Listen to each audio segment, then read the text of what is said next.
bienvenida en nombre de la Asociación de Administradores Gubernamentales a este que es nuestro último seminario del ciclo 2018.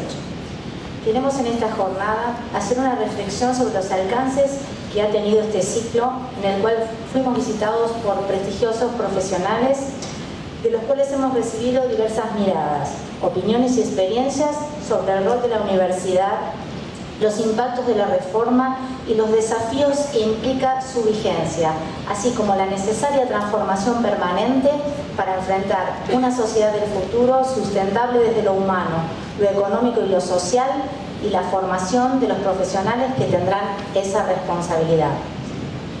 Como ustedes saben, el presente ciclo, junto con el concurso de ensayos que hoy entregará los premios correspondientes, se han diseñado para rendir homenaje al centenario de la reforma universitaria. La asociación agradece el acompañamiento de esta iniciativa por parte de la Universidad de Buenos Aires, cuyo Consejo Superior ha dictado la declaración de interés institucional para ambas actividades, y en especial a esta casa, a la Facultad de Ciencias Económicas, que nos ofrece su hospitalidad para los diferentes eventos que hemos realizado durante todo el año. Así también destacamos que el ciclo de seminarios y el concurso de ensayos Universidad, Gestión Pública y Desarrollo, que otorga el Premio Centenario de Reforma Universitaria 1918-2018, han sido declarados de interés de la Honorable Cámara de Diputados de la Nación a iniciativa del señor Diputado Nacional Héctor Baldassi. Durante el desarrollo del ciclo de seminarios hemos transitado diversas temáticas, como el impacto de la universidad en la gestión del desarrollo, los desafíos tecnológicos que nos presenta el nuevo milenio y la internacionalización de las universidades, analizando no solo lo ocurrido a lo largo de estos 100 años, sino pensando y reflexionando sobre los posibles caminos que enfrenta la enseñanza superior en esta nueva era. Instancias metodológicas, formación interdisciplinar, incorporación de las nuevas tecnologías, la vinculación ciencia, tecnología, producción y la necesaria democratización del acceso y la extensión universitaria. Llegado a este punto, después de habernos enriquecido con todo lo expuesto por nuestros invitados durante el ciclo, estamos hoy recibiendo a dos pensadores. Uno todavía no llegó, esperamos que llegue porque no hemos tenido ninguna notificación en cuanto a que no vendrá, ¿no? Ambos pensadores tienen formación filosófica y han transitado diversos caminos en las ciencias, la política, la gestión pública y el arte. El doctor Iván Petrella y el doctor Samuel Cabanchi, a quienes agradeceremos profundamente haber aceptado participar en este cierre de ciclo tan importante para nosotros. Para dar inicio formal al seminario, voy a invitar a la señora Presidenta de la Asociación de Administradores Gubernamentales a dar la bienvenida a todos ustedes. Mercedes Rivolta es Presidente de la Asociación de Administradores Gubernamentales y Directora Ejecutiva de la revista Aportes para el Estado y la Administración Gubernamental, que edita la Asociación de Administradores Gubernamentales desde el año 1994. Es miembro del Cuerpo de Administradores Gubernamentales del Ministerio de Modernización de la Nación, bueno, ya no ministerio. Es abogada, magíster UBA en Administración Pública de la Facultad de Ciencias Económicas. Actualmente es asesora legal del Secretario de Modernización Administrativa de la Secretaría de Gobierno de Modernización de la Jefatura de Gabinete de Ministros y responsable de la formulación del marco normativo del Sistema de Gestión Documental Electrónica GDE, la Ley 27446 de simplificación y desburocratización y del nuevo Reglamento de Procedimientos Administrativos, entre otras normas. Los dejo con Mercedes.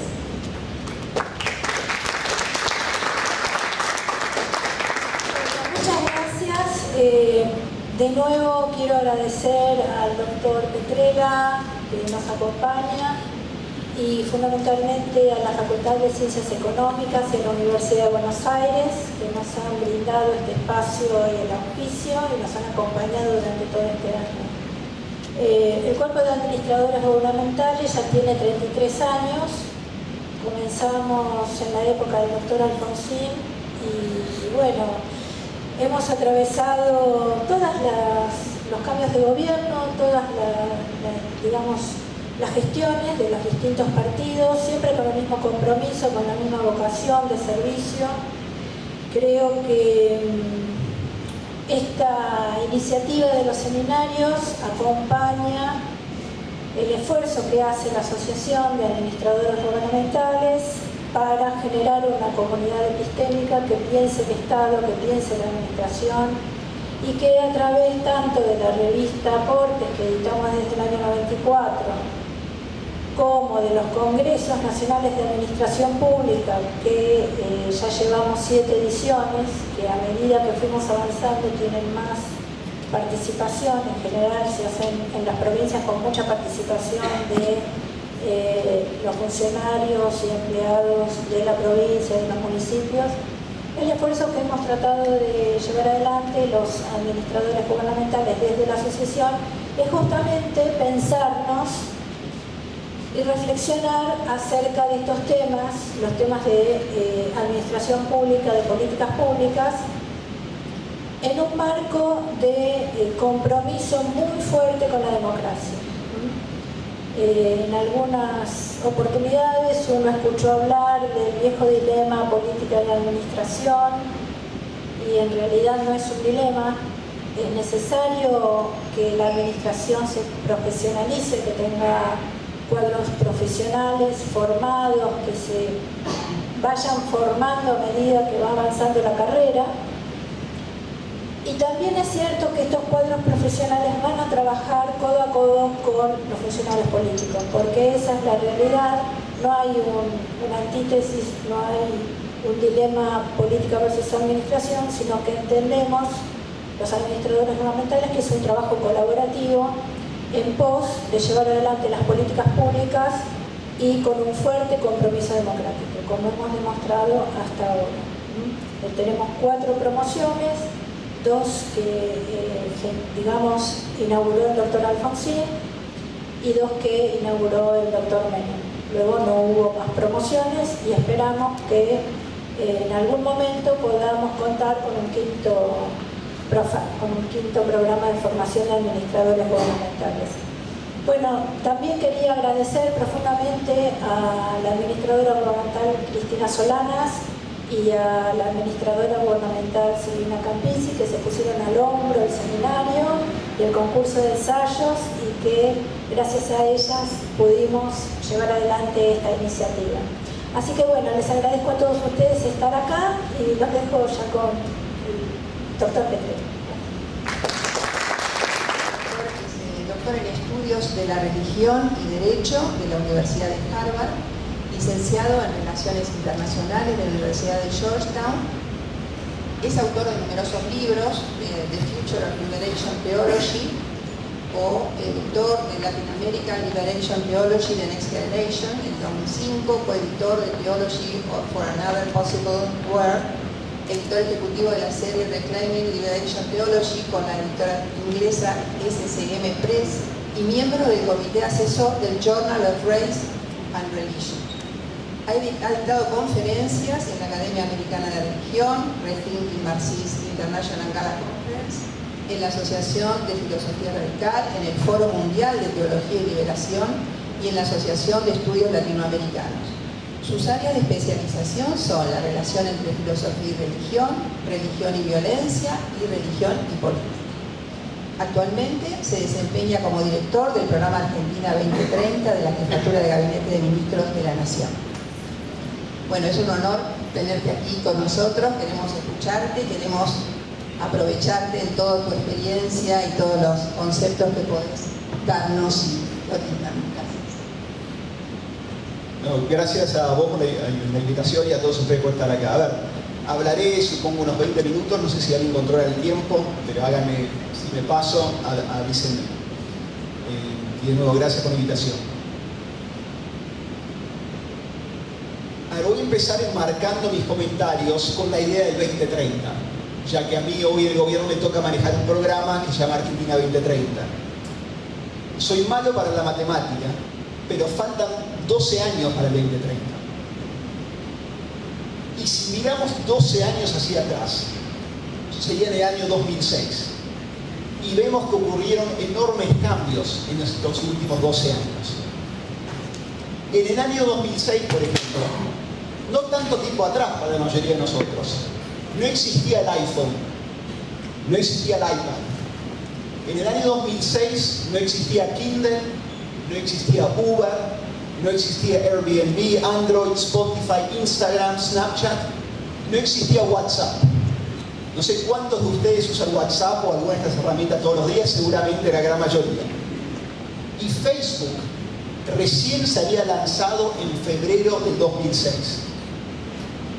En el año 2006, Estados Unidos nunca había tenido un presidente afroamericano. No existía el Estado Islámico. China no había construido islas artificiales en el mar meridional que hoy son una fuente de conflicto geopolítico enorme. Y Lula, hoy en la cárcel, en el año 2006 era el presidente de Brasil.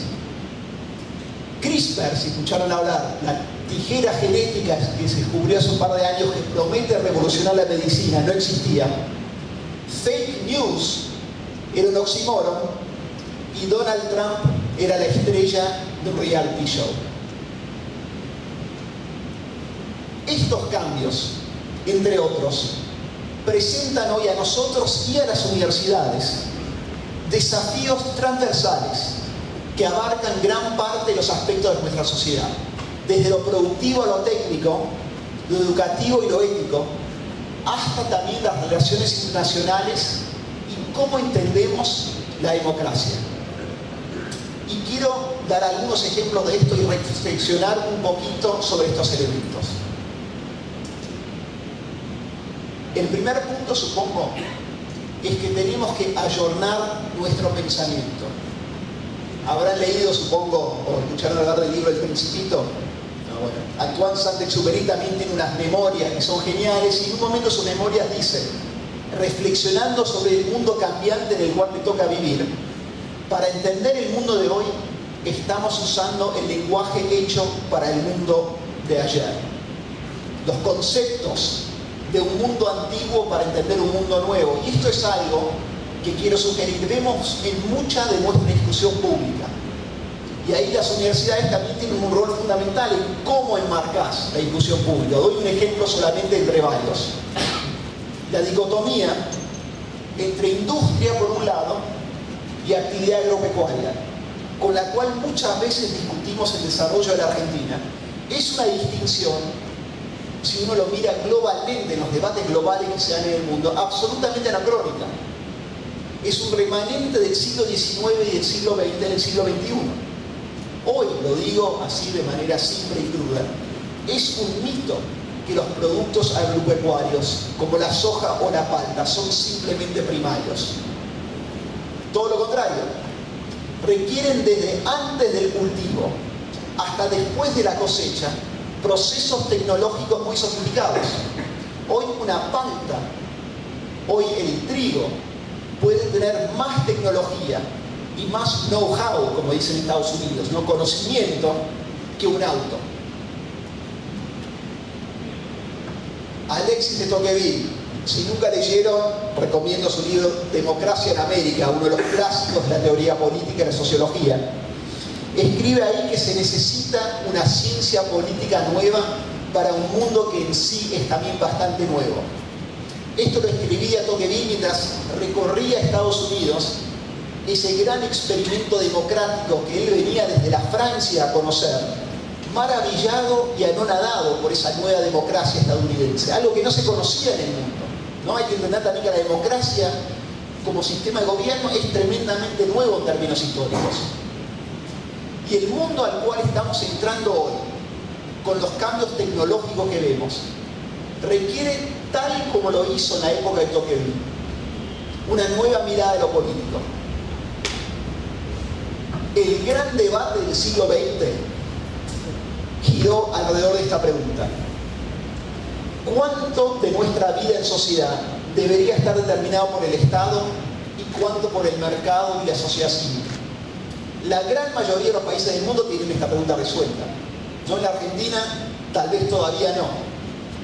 Pero hoy asoma una pregunta nueva que no es parte de nuestra discusión pública, pero es una pregunta urgente.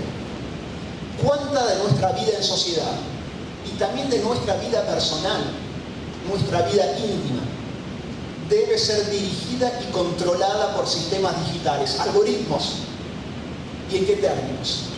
Esto es algo que podemos hablar si tienen ganas más adelante o si no se entiende o si no me explico correctamente.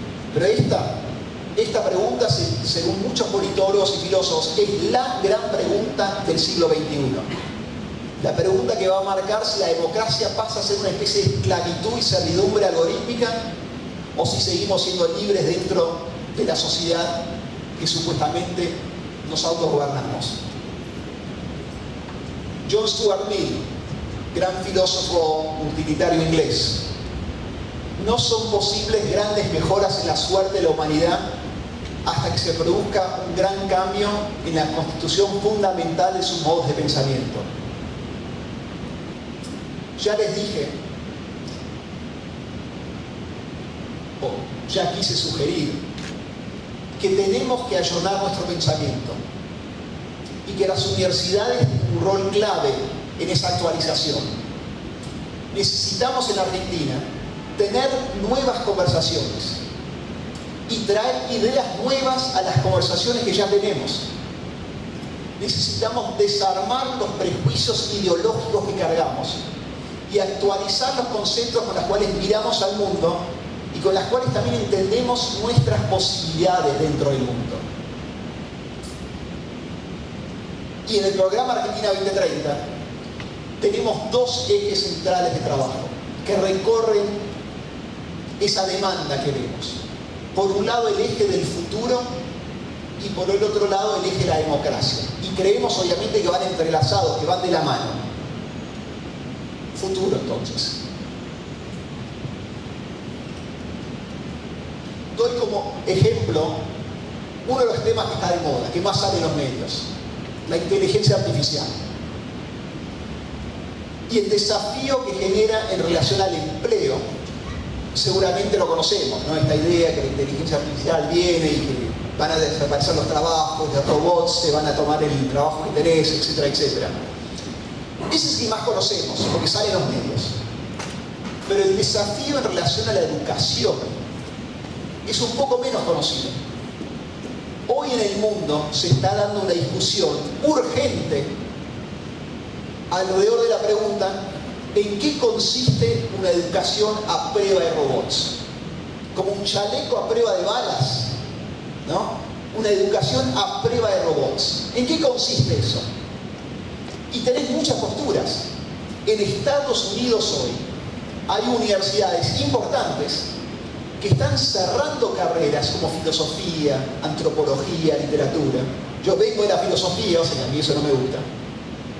O lo están fusionando con carreras, o sea, te obligan a hacer un campo menor, un campo paralelo, con carreras de una salida laboral más obvia: computación, ingeniería, etcétera, etcétera. A contraposición, el Ministerio de Educación de Francia hoy está volviendo a poner en los colegios primarios franceses latín clásico y griego clásico. Y además educación en filosofía. ¿Por qué? Porque tienen la idea que ese chico o esa chica en tercer grado, en cuarto grado, nadie tiene la más mínima idea cuáles van a ser los trabajos que existen cuando ese chico se recibe. Por ende, hacer una carrera técnica tan joven no sirve para nada. En cambio, lo que hay que darle es una educación amplia, humanística, de valores, que le permita adaptarse a distintas circunstancias. Algo que sí parece claro, algo donde hay bastante consenso, es que una educación a prueba de robots requiere de lo que llaman algunos nuevos alfabetismos. O sea, no alcanza con saber leer, escribir, sumar y restar. Hace falta tener cierto conocimiento de programación, de manejo de data, de código. Hace falta una educación interdisciplinaria, humanística y amplia en el sentido de conocimiento cultural. Vos tenés algunos ahora que dicen que la educación a prueba de robots requiere, por ejemplo, de entender religiones comparadas. Porque el robot no se puede levantar y entender cómo funciona algo en una sociedad musulmana versus una budista o una cristiana. En un mundo de las religiones, a algunos les gusta más, a algunos les guste menos, todavía tienen impacto e influencia. El siglo XXI pasa menos por adquirir conocimientos que ya está en tu celular y más por aprender a aprender. Estar abierto a lo nuevo, a lo distinto. Y esa cuestión es crucial en universidades y carreras universitarias que, esto ya hay consenso en el mundo, no tanto en la Argentina, necesitan ser más cortas. Carreras que tardás 6, 7, 8 años en recibirte, cuando te recibiste la mitad ya no sirve. Nosotros tenemos un modelo basado en la europea en general. Un modelo europeo que no existe desde los años 90. Porque el modelo europeo pasó más a un modelo norteamericano. Carreras más cortas y maestrías más cortas para permitirte actualizarte constantemente ante la irrupción de nuevo conocimiento. O sea, hablamos un poquito de empleo, un poquito de educación. De los problemas éticos de la inteligencia artificial casi nadie habla. Si es cierto que la inteligencia artificial va a cambiar nuestras vidas, como dicen algunos, es un problema que esta tecnología esté en manos o de grandes empresas privadas norteamericanas, Google, Facebook, Amazon, o de un país de dudosa calidad democrática como China. Porque esa es la vanguardia, las empresas privadas norteamericanas o China. ¿Es un problema eso? Francia este año empezó su propia iniciativa de inteligencia artificial diciendo específicamente, sí, ese es un problema. Que si esto va a cambiar nuestras vidas, como parece que las va a cambiar, tiene que tener un escrutinio público y democrático. Y por ende se planta en un punto intermedio que todavía la verdad no sabemos en qué va a resultar. Pero diciendo esto necesita un escrutinio público y democrático, no puede estar en manos solamente de empresas privadas o de un país comunista que no le permite la libertad a su ciudadanía. Más aún, no sé si acá hay algún politólogo acá, ¿no? Relaciones internacionales. Bueno, hay toda una discusión. En la ciencia política siempre se pensó que una sociedad, cuando iba desarrollando una clase media, se iba a volver más libre. Por ende, siempre se pensó que cuando China iba desarrollando una clase media, necesariamente se iba a volver más democrática, que las clases medias, con más poder adquisitivo, iban a demandar más libertad individual y por ende el control del Partido Comunista se iba a ir desarmando.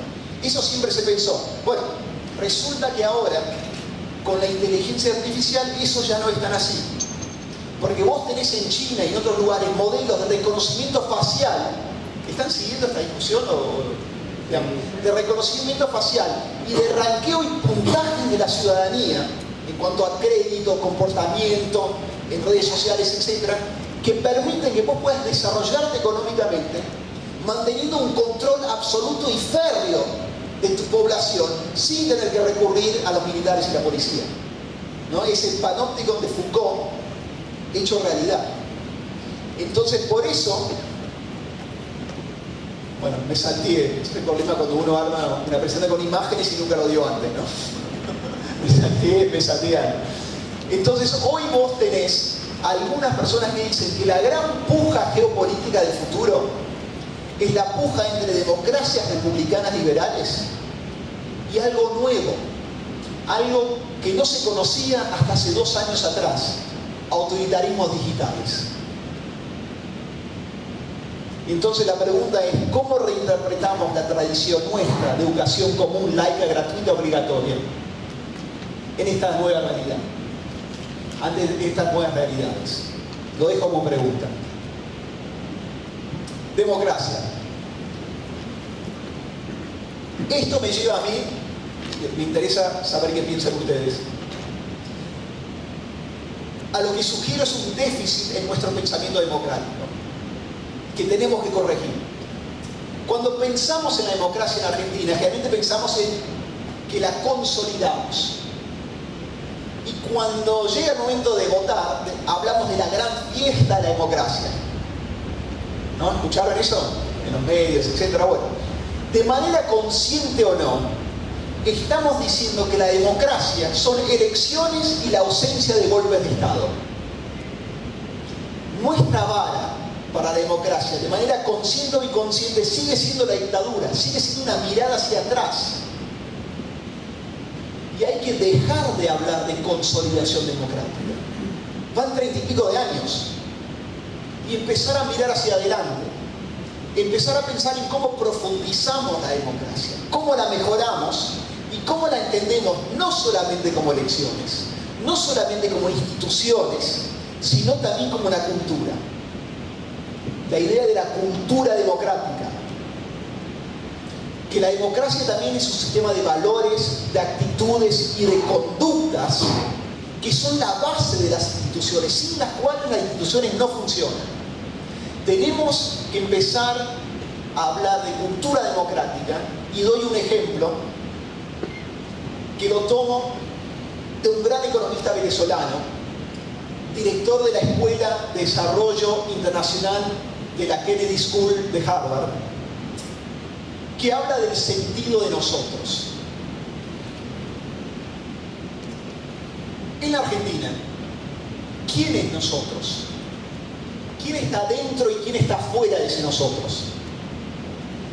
El sentido de nosotros es el sentido de pertenencia a una idea abstracta de comunidad, a una comunidad imaginaria. Y eso se puede armar de distintas maneras, a través de la idea de un pasado compartido, a través de la idea de un futuro que se busca en conjunto, o a través de una serie de valores con las cuales nos sentimos representados. Y así explicado, el sentido de nosotros parece algo abstracto, pero tiene implicancias enormes para el desarrollo de un país. Y digo desarrollo en sentido amplio, no solamente lo económico. No sé si alguien leyó este libro, Sapiens, del historiador israelí Harari. ¿Escuchamos hablar de este libro? ¿Alguien leyó? Les voy a hacer un comentario que es sumamente importante. Esto es lo más importante que lo voy a decir hoy. Que si yo les hago una pregunta y me miran así, viste, con los ojos idos, me recuerdan algo muy duro de mi adolescencia. Recuerden, pre-2006, tampoco existía Tinder, ¿no? En esa época, cuando yo era adolescente, se armaban mucho las citas ciegas.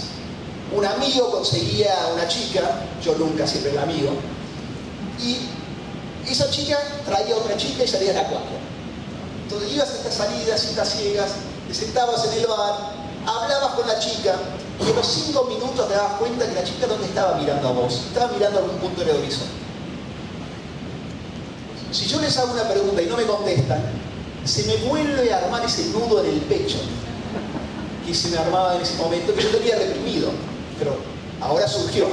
Sí. No lo leí, creo, me imagino de dónde va, creo que tendría poco en común con la visión de Harari. ¿Poco qué? Yo tendría poco en común con la visión de Harari. Sería interesante leerlo, pero seguro que no. Seguro que estaría en desacuerdo. Ahora te cuento 2 minutos de qué se trata y después me decís. Porque estábamos hablando del sentido de nosotros, ¿no? Esta idea de pertenencia a la comunidad y por qué es importante para el desarrollo de esto. En ese libro, Harari se pregunta cómo es que el ser humano, de todos los animales del planeta, es el animal que conquistó y colonizó al mundo. No porque nosotros, sino el león, qué sé yo. ¿Por qué el ser humano? Y su respuesta, que es interesante, es inverificable, pero es interesante, es que es nuestra capacidad de elaborar narrativas, ficciones, que permiten que cooperemos de manera amplia, lo que hizo que triunfáramos. Por ejemplo, un chimpancé solamente coopera con los chimpancés, no sé, de su grupo de chimpancés.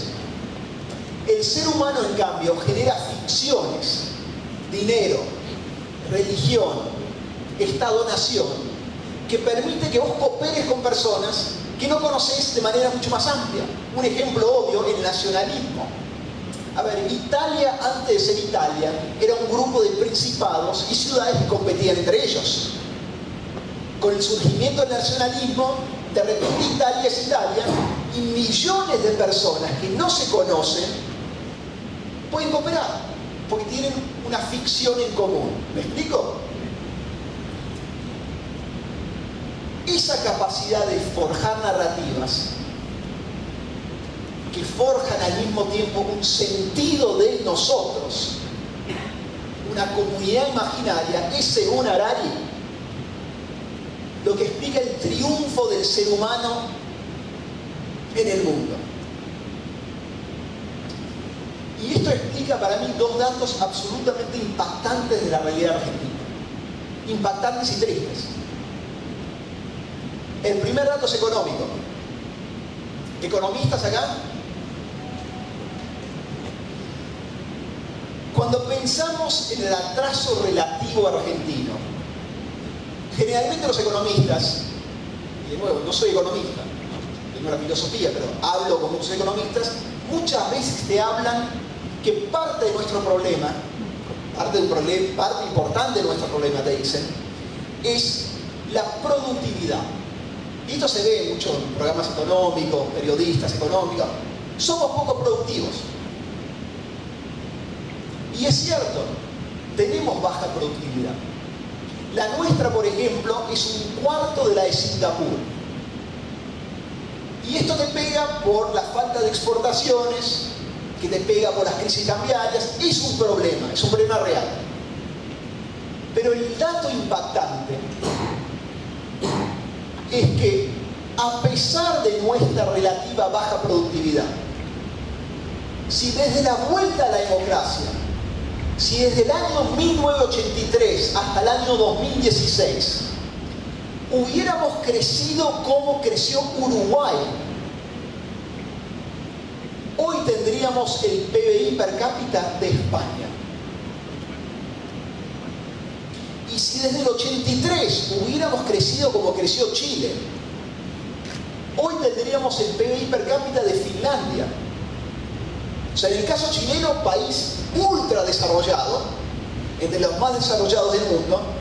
En el caso de Uruguay, bueno, país europeo bastante desarrollado, ¿no? Estaría bastante bueno tener el PBI per cápita de España. Entonces, no hacía falta crecer como Corea del Sur. No hacía falta ser productivos como Singapur. No hacía falta tasas chinas. No hacía falta pensarse como Australia o Canadá. Alcanzaba a ser Uruguay. A mí es un dato que me parece absolutamente tremendo. Y me lleva a concluir que el problema de fondo no es un problema de productividad, que no pasa por lo económico, o solamente no pasa por lo económico. Es una cuestión de falta de cooperación para resolver los problemas que nos aquejan. Y a esto voy con otro dato, que también es tremendo. Argentina, desde el año 83, Argentina, de todos los países del mundo, y hay, creo que al día de hoy, 189 países en el mundo. Argentina, nuestro país, de todos esos países, es el país del mundo con más protestas y paros en relación a la educación. De todo el mundo. Y si tomamos América Latina, somos el país de América Latina donde esas protestas duran en promedio más tiempo. Ahora, no soy especialista en educación, pero he leído mucho, porque es un tema que me interesa. Y me atrevo a decir que no hay correlación obvia entre el nivel de nuestra educación, que claramente no está entre los peores del mundo, que claramente no está entre los peores de América Latina. Todo lo contrario. Medido globalmente, tenemos una excelente educación. No hay correlación entre el nivel y la cantidad de paros y protestas y su duración. Entonces, nuevamente, hay una falla de cooperación. Una falla en esa cultura democrática que no permite que resolvamos nuestra diferencia, que no permite, y esto es central al sentido de nosotros, que no permite la toma de decisiones que generen sacrificios compartidos o esfuerzos compartidos. Y acá cierro. ¿Cuánto va de tiempo? 20, perfecto, cierro. Y cierro tirándole la pelota a ustedes. Porque para mí un tema central, y que esto es algo que vamos viendo también en el trabajo que hacemos en Argentina 2030, es que no sé si la palabra es resolverlo. Pero para pensar el 2030 y llegar mejor al 2030, al 2040, al 2050, un ladrillo fundamental a la democracia y al futuro son las conversaciones que tenemos. Si realmente nos animamos a hablar de las cuestiones de fondo, ponerlos sobre la mesa y discutirlos. Y acá quiero sugerir, tenemos un problema enorme. Un problema enorme, les cuento una cosita para ejemplificarlo. Yo hablo mucho con referentes en distintos ámbitos, personas hechas en sus carreras, de enorme prestigio, en distintos temas. Y hablamos de cosas y decimos, pero el tema es este, el tema real es A. Entonces, muchas veces digo, bueno, pero ¿por qué no escribís algo sobre A? ¿Por qué no lo ponés sobre la mesa? Porque no todo lo puede hacer el gobierno. Ojo, y cada uno acá tendrá su opinión del gobierno, pero digamos, en el fondo el rol del intelectual o del académico, especialmente el que está consagrado y no tiene nada que perder, es hablar de lo que hay que hablar. Y muchas veces me toca escuchar, es para quilombo. La verdad voy a hablar de C y no de A. Doy un ejemplo puntual, controversial tal vez, pero como no es una opinión mía, lo dijo otro, lo digo. Hablé antes de educación pública, laica y gratuita. ¿No? Importante rector de Universidad Nacional, y lo entiendo, ojo, entiendo lo que, digamos, la postura que tiene. Me dice, mira, la verdad que lo de gratuita no me cierra. Porque gratuita, me dice, no es un valor. El valor es que sea accesible. Que el que lo pueda pagar, el que pagó 20 lucas por mes en un colegio secundario privado, bueno, que pague algo. Y que sea absolutamente gratis para el que no puede pagar nada. El valor es que sea accesible, no que sea gratis. Y después me dice, pero bueno, si yo saco ese tema, olvídate, no puedo sacar ese tema. Y yo no sé si ahí hace falta un cambio o no, digamos, no me meto ahí. Lo que sí me parece es que hay múltiples conversaciones que tenemos que poder dar como sociedad y que no estamos dando. Por difíciles, por políticamente incorrectos, por lo que sea. Y ahí es una responsabilidad compartida de todos nosotros de ser parte de esos ladrillos que van a construir ese país que buscamos a futuro. Cierro acá y hablamos de lo que quieran. Muchas gracias por la atención.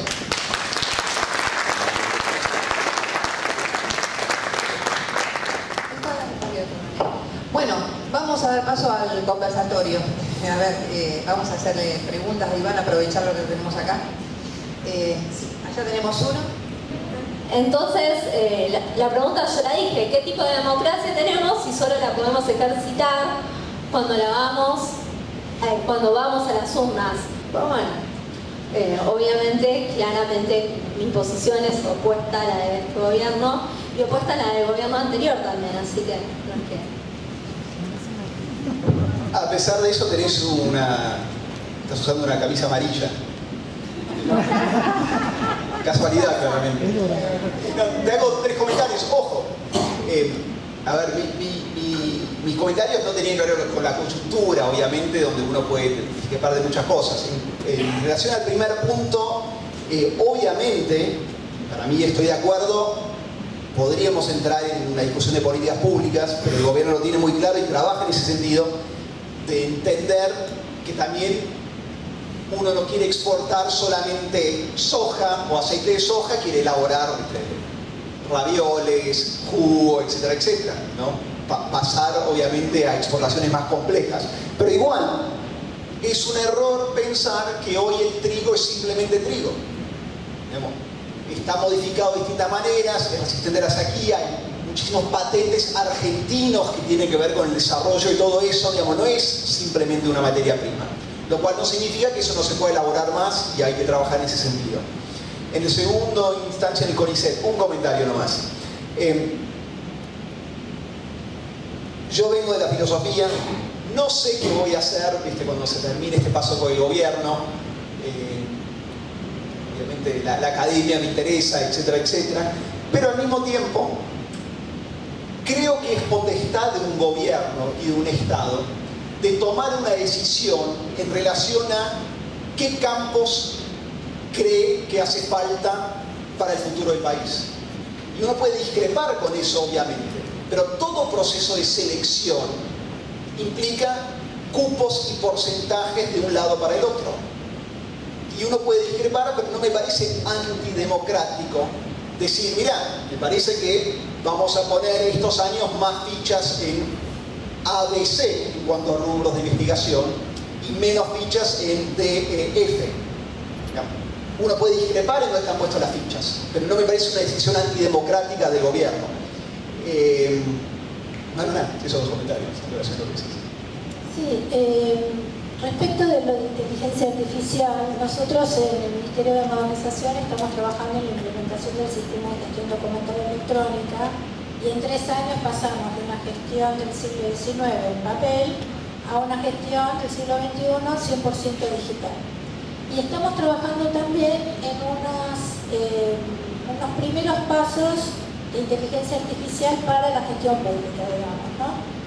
En ese marco, ¿qué te parece? ¿Cómo ves vos, pensando en una Argentina 2030, pero que ya es una realidad, cuál es el perfil de los funcionarios públicos? ¿Cuál es el perfil deseable?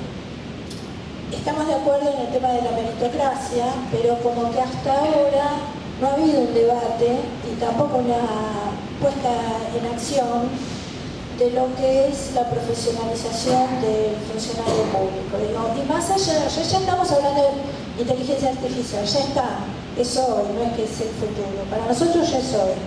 Sin embargo, no hemos logrado en estos años de democracia, salvo algunas excepciones, de las cuales, por ejemplo, los aquí somos un ejemplo, de generar un consenso respecto de la carrera administrativa. ¿Qué clase de funcionarios públicos necesitas? Por ejemplo, vos tenés un chico que se enferma, tiene una urgencia pediátrica, lo vas a llevar al hospital Garrahan y vas a querer que lo opere el mejor cirujano. Un cirujano que tenga mucha experiencia, muchas operaciones, que haya entrado, que haga cursos, que esté capacitado.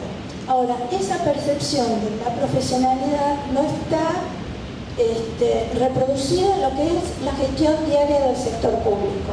¿Cómo ven ustedes en 2030 cómo debería ser? A ver, la verdad que no tengo una respuesta para darte. De nuevo, es uno de los grandes temas de la Argentina que son incomprensibles, ¿no? Que no hayamos podido generar una burocracia estatal estable y capacitada. Vía concurso, vía capacitaciones constantes, bien remunerado, o sea, bien pago.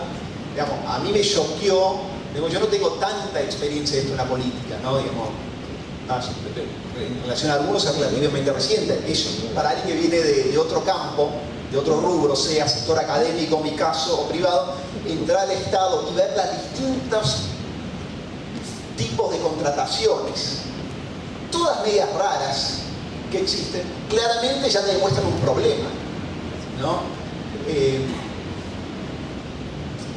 Pero es que un poco, y sé que no sirve como respuesta, no es un problema técnico, ¿no? Incluso tampoco es un problema de generación de consenso casi, porque tu pregunta, que ya venía con una respuesta implícita, ¿no? Que hay que hacerlo, yo no creo que haya nadie del abanico político que te diga, no, la verdad queremos la burocracia que tenemos, mal paga, ¿viste?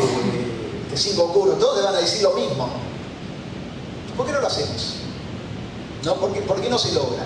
En parte es obviamente cuando entra un gobierno nuevo, tenemos, ¿viste? Que pasa al año, a 5 años, vos entrás, por lo menos yo te digo mi caso, y es un quilombo.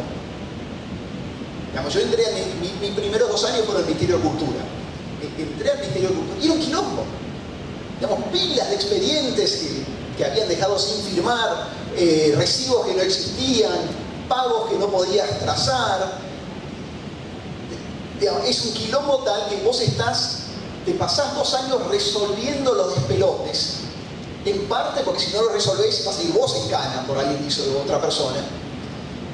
Y entonces no tenés el momento de, bueno, ¿cómo armamos esto de nuevo? Porque sería mucho más fácil armarlo de cero que la reforma, ¿no? Con los despelotes internos que hay, también los intereses que hay, porque los contratos, hablando crudamente, más truchos y menos transparentes,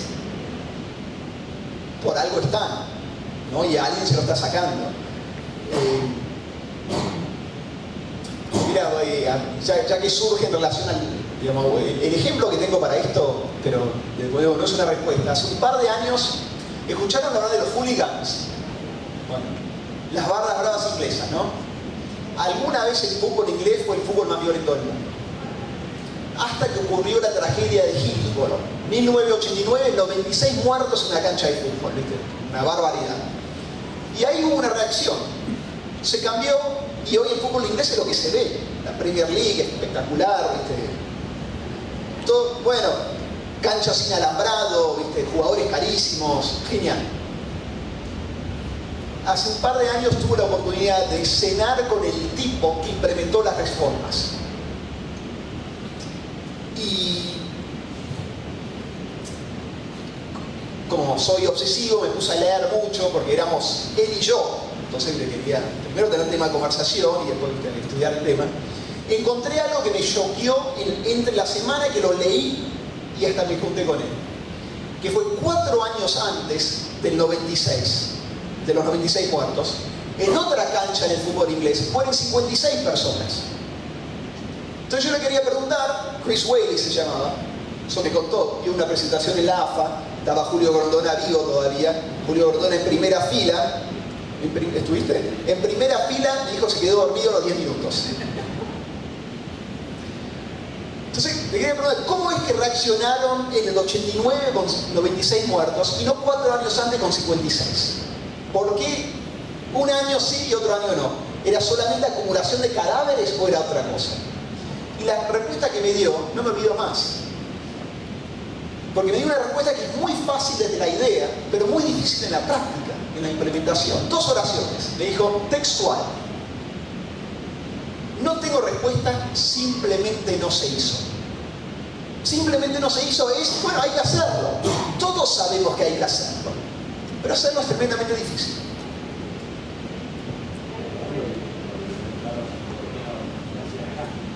Porque los lazos, sí, eran criminales, sí.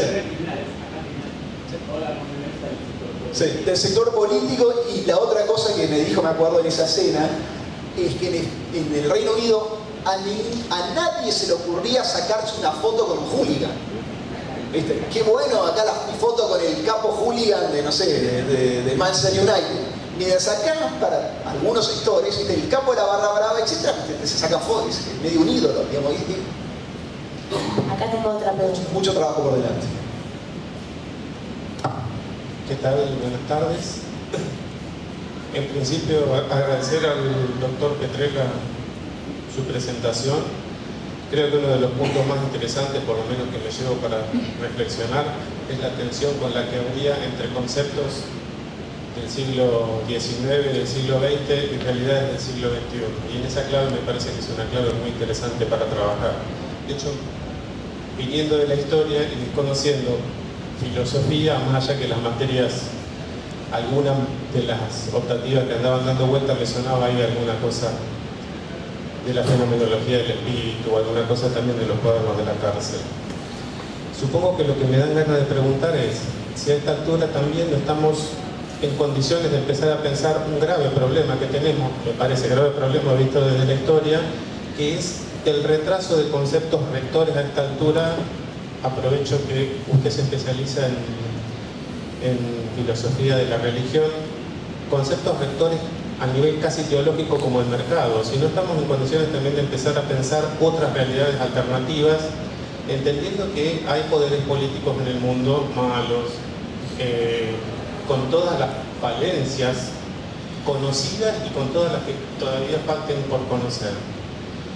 Y si así todo, no estamos en condiciones de empezar a pensar que ese concepto de mercado es algo que retrasa, usando algo hoy del lenguaje casi adolescente. Ese concepto de mercado tomado a pie juntilla y casi como una verdad religiosa que se nos impone y que muchos no podemos elegir, no es algo que tenemos que empezar a pensar justamente en esa tensión de la palabra que señalaba usted, por montones de motivos, pero entre otras cosas porque ese mercado tampoco es la panacea de la felicidad que en algún momento los teóricos del siglo XVIII nos prometían, y porque es harto obvio, la realidad nos muestra indicios a cada paso de esa situación.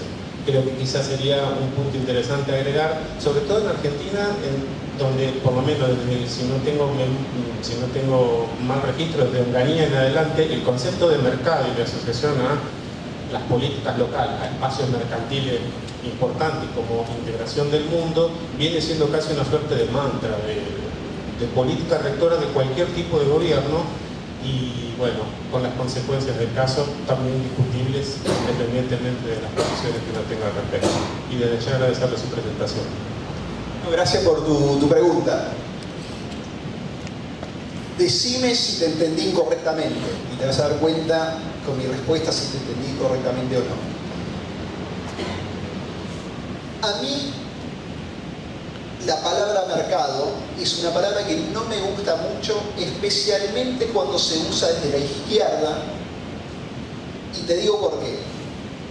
Con una anécdota para empezar. Una vez, hace muchos años, conocí el doctorado todavía, escuché una charla de un filósofo de Europa del Este que tiene mucha onda, Slavoj Žižek, no sé si escuchamos hablar, además es muy gracioso, además el tipo, es una especie de stand-up, que decía, mientras que hacía así la nariz, debe tener un problema de cocaína, porque se toca la nariz permanentemente si lo buscan en un video, decía que para resistir al capitalismo y al mercado, el único camino que había era agarrar un revólver y pegarse un tiro en el pie.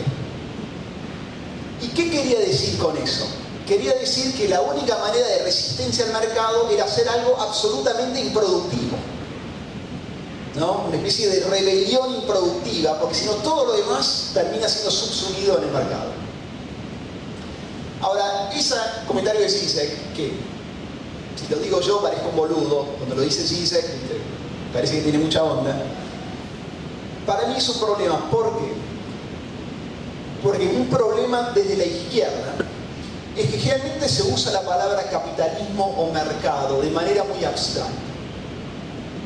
Como si todo mercado fuera lo mismo. Y como si el capitalismo fuera lo mismo en todos lados. Es muy distinto la organización legal del mercado. Porque un mercado no es otra cosa que una estructura legal. En Estados Unidos, que en Francia, que en Suecia, que en Dinamarca, que en España, etcétera, etcétera. Lo que hay en el mundo de hoy son básicamente variedades de capitalismo y variedades de sistemas de mercado. Ese sería el primer punto. Y algo para reflexionar en la Argentina, y bueno, entre nuestros vaivenes, ¿qué tomamos como modelo? ¿No? Esa sería una primera reflexión. Una segunda reflexión que haría, que el caso argentino es un poco atípico en ese sentido, porque nos guste o no, pensemos lo que pensemos, Argentina hoy es una de las economías más cerradas del mundo. Nosotros comerciamos con el 10% del PBI global. El 10%. Digamos, Colombia con el 60%, Chile con el 80%, Brasil debe andar por el 40%, Uruguay también. O sea que necesariamente la Argentina, buscando siempre un equilibrio, no le queda otra que estar más abierto al mercado. Porque hoy somos, sacando Corea del Norte y un par de países más, tremendamente antimercado. Y no nos ayudó tan bien tampoco. ¿Te entendí correctamente? O, más o menos. Hay esta dinámica que alguno pregunta y el otro contesta lo que quiere, ¿no? ¿Alguna pregunta más?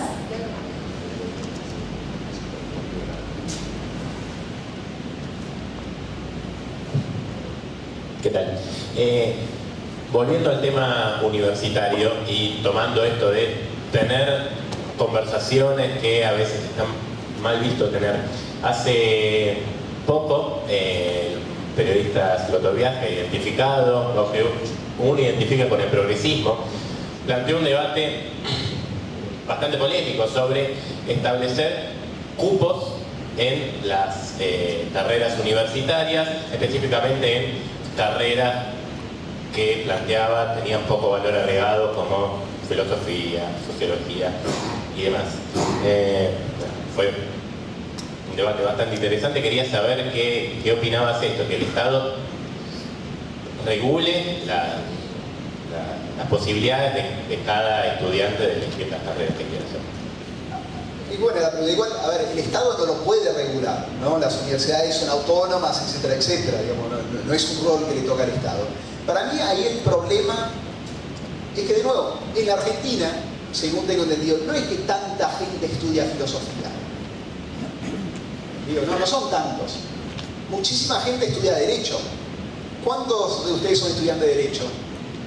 Entre los más jóvenes. ¿Vos qué estudiás, por ejemplo? ¿O qué estudiás? Ciencias de la educación. Ciencias de la educación. ¿Abogados cuántos hay? Tampoco hay tantos, es un grupo atípico. Pero para mí hay un problema más de fondo. El otro día hablaba con el ministro de Educación y me contaba, hoy todavía la carrera que más se estudia en la Argentina es Derecho. Es absolutamente insólito. Va a contramano de lo que pasa en el mundo. Es absolutamente insólito. En la Argentina sobran abogados, perdón, digamos que lo diga así, sobran abogados. En cambio faltan geólogos, faltan ingenieros. Digamos, yo no sé si el Estado se tiene que meter a determinar en las universidades, además no lo puede hacer por facultad. Lo que sí claramente, nuestra conversación pública no se ayornó lo suficiente para que los jóvenes que pasan por la secundaria y están pensando su carrera universitaria vean que hay un abanico de posibilidades que van más allá de lo tradicional que estudiaron sus padres y sus abuelos. Ese es el problema de fondo. Porque los cambios reales, y un poco volviendo a lo que decías vos, aunque discrepo en la posición del gobierno obviamente, los cambios reales no pasan porque dictamina el Estado y dice ahora estudiemos A, B y C. Pasa por una efervescencia social y una conversación pública que pone al joven en el siglo XXI. Y no lo que nos está pasando, todavía se ve en las carreras universitarias, que los jóvenes llegan a la universidad pensando en términos del siglo XX. No sé si me explico. Correcto. Ahí tenemos un tema todavía. Vos tenés en Vaca Muerta, por ejemplo, para dar una idea, en Vaca Muerta están contratando geólogos extranjeros que ganan una fortuna, además. Porque no hay geólogos en Argentina. Hay muy pocos. Y pasa eso en muchos otros campos. Cabe notar también que el abogado no se salva, según los especialistas, en 10, 15 años de ser automatizado vía inteligencia artificial. Digamos, la inteligencia artificial, todo indica, viste, que hay muchas capas del derecho que los va a poder hacer sin el lugar del abogado. O sea que tampoco es una carrera que te salva en relación al futuro. Los escribanos con el blockchain también están muertos. Buenas tardes. Quería comentar algo. Respecto de los geólogos, mi padre era geólogo y sin embargo yo no seguí geología. Esa efervescencia social de la que usted habla, muy interesante, yo diría que para que exista tiene que darse a partir de políticas del Estado, a lo largo de políticas de Estado, a lo largo de varios gobiernos, para que esos jóvenes que estudien vean cuáles carreras conviene seguir, porque hay mucho de eso. Están mirando qué es lo que conviene seguir para poder después tener un futuro laboral mejor. Y por eso quizá muchos siguen derecho y medicina también. Hay gran cantidad de médicos y sobre todo concentrados en las grandes ciudades y no en el campo, ¿no? En Argentina reconozcámoslo, durante muchos años, muchas décadas, ha tenido deficiencias en áreas de progreso material del país, y entonces mucha gente no se vuelca en esas actividades. Le doy un ejemplo concreto con números. En el año 1980, yo empecé de docente en la facultad, éramos 380 alumnos que atender, ahora hay 12 en la materia similar. Entonces, mire cómo ha bajado en ingeniería el tema de la currícula. Bueno, ¿por qué? ¿Y por qué? Bueno, durante muchas décadas se ha dejado de lado la ingeniería en este caso. Y en otras carreras pasa lo mismo, geología, doctorados en ciencias naturales y así siguiendo. Un comentario que iba a hacer sobre el tema de la función del Estado, que recién hablaban, es que, por ejemplo, frente a todo el tema del cambio climático, han visto que las carreras de ciencias de la atmósfera, por ejemplo, no había gente que las siguiera. Y el Estado ha puesto un subsidio, que creo que pagan 7.000 pesos a los chicos para que puedan entusiasmarse y querer hacer la carrera. Es decir, hay acciones de promoción, de apoyo, que se pueden ir haciendo desde las universidades buscando esos nuevos perfiles. Y yo quería hacer una pregunta que es referida a cómo ves vos, digamos, las currículas universitarias nuestras en relación con lo que se está trabajando en el mundo respecto de lo que es lo multidisciplinario, lo interactivo entre distintas materias que pueden ir formando una persona que pueda encarar nuevos desafíos. A ver, te voy a confesar, no soy especialista, digamos, no es que he repasado mucha currícula universitaria como para poder comentar. Lo único que te puedo decir son, un poco lo comenté antes, la necesidad de... Igual hay universidades que lo están pensando, la UBA lo está pensando, la Universidad Nacional de Rosario lo está pensando, la de Córdoba también, de ir acortando carreras y de pensar de manera transversal. Pero es muy difícil eso, ¿no? También, pero te mentiría porque como no soy especialista en eso, de currícula universitaria.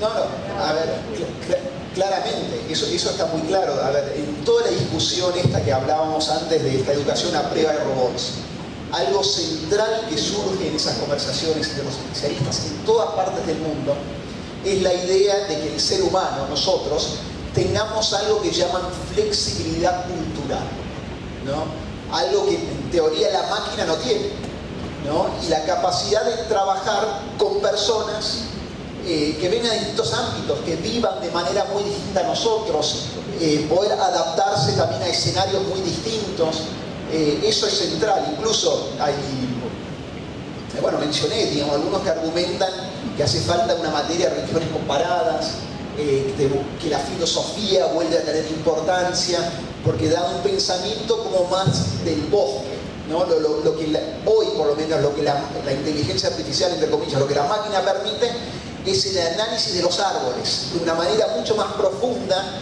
de lo que puede el ser humano, pero como la visión más amplia y las conexiones más amplias entre disciplinas y entre rubros, es algo que hoy, por lo menos, todavía queda en mano nuestra.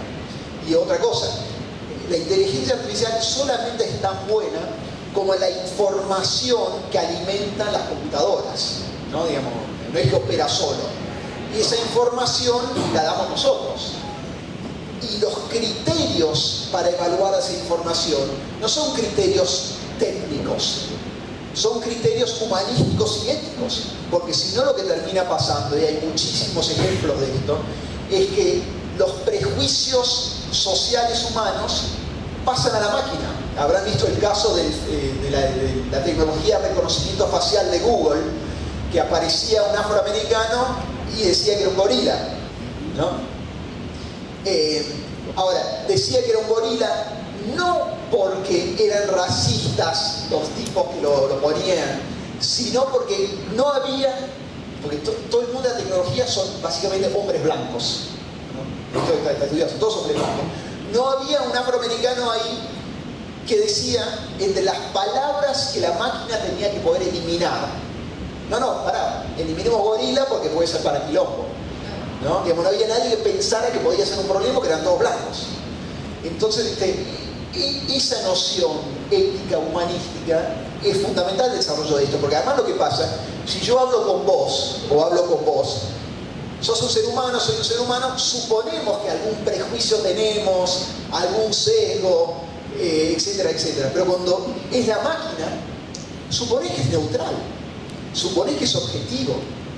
Y la realidad es que muy probablemente no lo sea, ¿no? Y ahí hay un gran desafío a futuro. Ese es uno de los desafíos del siglo XXI, que es, ojo, ahora, ¿no?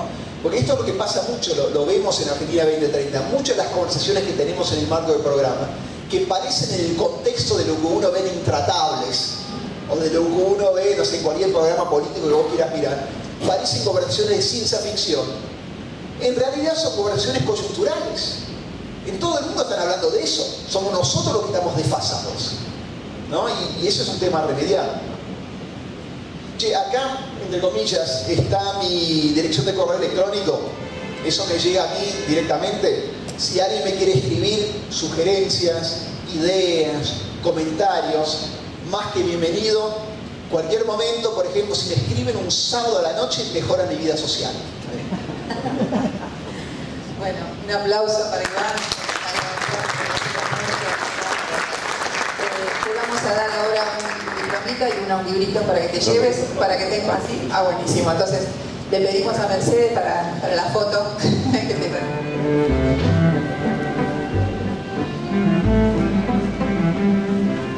Bueno, muchas gracias.